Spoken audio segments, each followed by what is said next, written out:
Welcome everyone, this is JAVII.fx, and in this class we're going to talk about market structure. Follow me now. The market structure now, the key to market structure is the support and resistance, right? Everybody hear about this, is a very basic term. Now, so we're going to talk about ordinary support and resistance. We're going to talk about order blocks, supply and demand, and quarters theory. Now, the ordinary support and resistance, this is the one that you always hear people talk about. This is where you hear people say 2 touches and you find the support or the resistance, the key level of structure that is. So for the support, you look for 2 touches to identify it, 2 or more, right? And for resistance, you look for 2 or more. So we have 1 right here, 2 right here, we have 3 right here. So now we'll consider that our support. We have 1 right here, we have 2 right here, so we'll consider that our resistance. So the key thing with this is that whenever the market reaches to our support, it touches 1, 2, 3, you consider it a strong support. You touch this twice, the resistance twice, you consider it a strong resistance, right? That's just regular way of thinking. Now, there's more thing to that now when it comes down to the strength of the support or the resistance. So you can look at the fact that, okay, this touched 2 times, 3 times you expect it to be strong, but you also have to take into consideration that the fact that the market touched 2 or 3 times, that also means that there's a potential to break it, weakening the level. It tests that level twice, 3 times, and it's sometimes weakening the level. So we look at ordinary support and resistance. Now let's look at order blocks. Now, order blocks is very, very important. This is something that I heavily recommend, I heavily use. This is part of smart money concepts which you be exposed to later on in the course. So with order blocks now, we're going to look at bearish order block and bullish order block. Now, follow me. With a bearish order block, this is the last buy candle before a sell move, and we take into consideration the body itself rather than a wick to wick of this candle. This is the buy candle. This is what we're focusing on, and that's what we use to get the level. After the market sells, then we draw that level as our order block, right? So if you have to use both, after the buy candle was formed and you have the sell candle that falls below the buy candle, it closes below this, then this becomes the order block. So you mark off the body of that. That's the bearish order block, the last bull candle before the buy move. Now, the bullish order block is the last sell candle, right, or the last bearish candle before a bull move or a bullish move. So we take into consideration the body as well, right? And after this sell candle was formed, there's a bull candle that forms, right, and it's traded above and close above the sell candle, the opening of the sell. Then we consider that sell candle to be the bullish order block. Now, how you trade the order blocks is as simple as this. After this sell candle passes the bull candle, then you consider this order block to be valid, right? So how you trade this, you're just simply waiting on the market to come back to this order block and you sell it, right? So you're expecting the market to come back to the bearish order block so you can continue down. And for the bullish order block, you're just expecting that the next candle will come, test back this order block, and then it will go up, right? It's a bearish signal. Of course, bearish signal, bullish signal, right? As simple as that. Not too technical. Supply and demand zone is similar to order blocks. For our supply zone, you're looking at the last bull candle before the bearish move. So this candle here, and this is the difference between it and the bearish order block now, is that it's taking into consideration the entire thing, the wick to wick, right? So it's taking into consideration the whole area instead of just the body. So once the buy candle was created and the sell candle forms afterward, trading below this bull candle and closes, then you mark off the supply zone, and just like the bearish order block, you're expecting the market to come back into the supply zone and then sell afterwards. Now, the demand zone, this is where it is similar to the bullish order block. So now, after the sell candle, this is the last sell candle before a buy move. So after the sell candle forms and you have the buy candle trade above the sell candle, right, and closes, you will then mark off from wick to wick that area, and you call that demand zone. So when the market comes back to that zone, you expect it to buy. That's all. That's how you trade. These are all support and resistance, right? Every single one of them are support and resistance. Now let's talk about quarters theory, and I'm not going too deep in quarters theory, I'm just briefly mentioning it, right? Quarters theory takes into consideration all numbers. Now this is what people consider, or the banks use, and etc, etc, etc, right? Each key level is 1,000 pips from each other, and within that 1,000 pips you have 4 quarters, which are of course 250 pips away from each other. So the outer ones, they are the strongest. So from here to here is 1,000 pips away, this to this, right? And within that you have 250, then you have 500, then you have 750, then you have 1,000, right?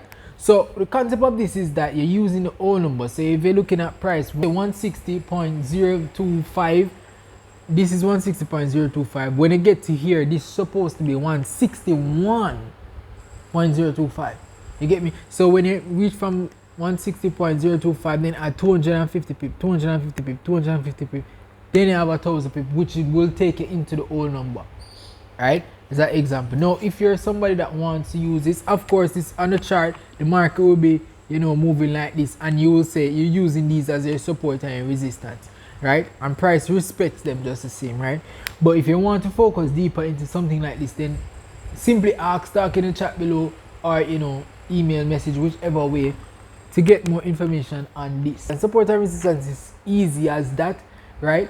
Nothing too technical. It gets a little deeper when you focus or put price action with it, which is the next class. So moving along, we're going to talk about trends, consolidation, and ranges. Now with trends, well, you hear about trends a lot, right? The market trends a lot. You will have uptrend and you have downtrend. Consolidation is when the market is moving sideways, right? So with trends now, the uptrend will move in a series of high highs, high lows, high highs, high lows, as I drew right here. Say I have a low where price is low, then I have high high, high low, high high, high low, and then it forms a high at the end. That's an uptrend. Now a downtrend is where I have a high and the market is going downwards.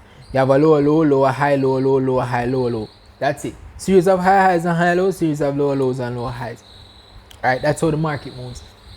Now yeah, the consolidation now is when the market is moving sideways, not following a particular trend. It's just going sideways. You can see that market go up, then come down, go up, then come down, go up, then come down, and it's just moving sideways.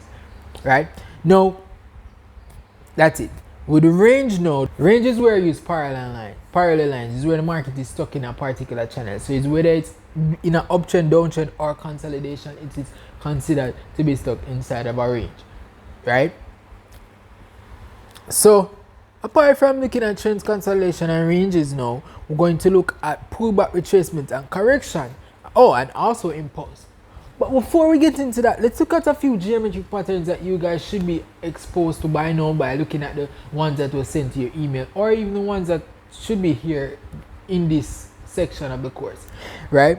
So we have, of course, I couldn't write out every single thing because, you know, due to space, but this is a double top, double bottom, head and shoulders, inverted head and shoulders. That is why I have IHNS, you have the bull flag, I have the bear flag. Now there are others out there like bullish pennant, bearish pennant, you have copper handle, you have all sorts of different stuff, but I believe that these ones are like the very basic magic geometry, and these are the ones that you pretty much need to look out for in this course.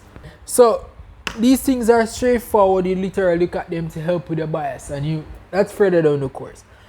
So let's look at pullback, retracement, corrections, and impulse now, and what these are. You know, what are we looking at? So let's say the market is going up, right? This right here would be your impulse.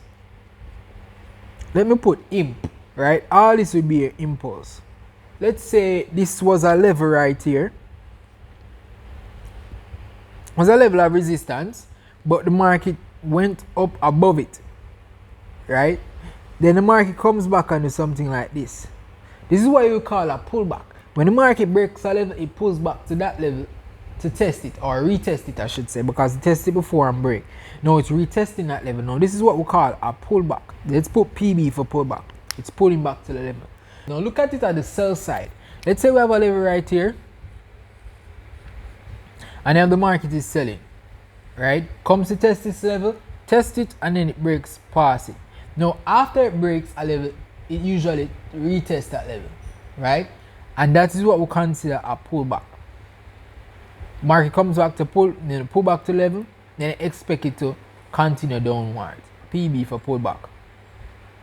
Alright, and this right here is the impulse.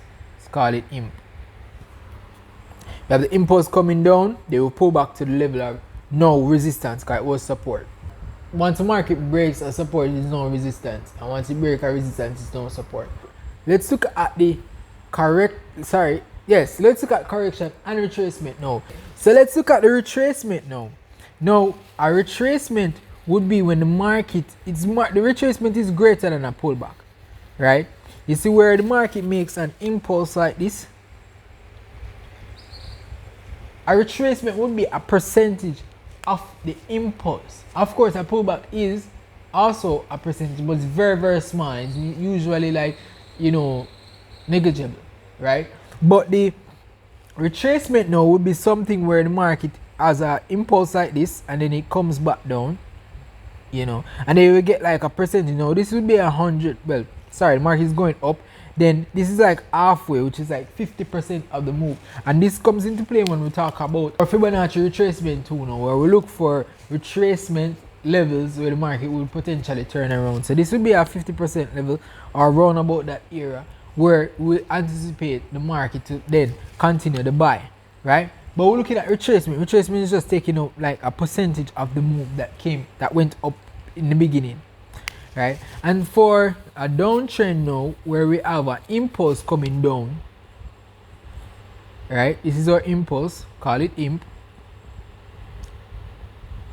Our retracement would be where the market comes something like this, right, halfway of the impulse, 88% of the impulse, this would be around 88%, 50%, 61.8% will be somewhere here. Somewhere around that, I will expect it to continue downwards. Right, that's a retracement. Now let's talk about correction now. So a correction would be when the market has an impulse like this, and then it takes out all the impulse. So it corrects itself. The market is correcting itself. So you have an impulse coming up, and you have a correction where the market comes all the way back down. When the market takes out all the previous impulse, either completely or most of it, so like a 90% of the impulse, right, come back all the way down. So when the market is in a sell or downtrend, a correction of that downtrend would be where the market comes back up, takes out 100% or 90% of the previous move. This is what when the market corrects, and that's pretty much it. Right, there is nothing too technical with this. These are some key terms. Check with the document and read up on them as well. With that said, peace.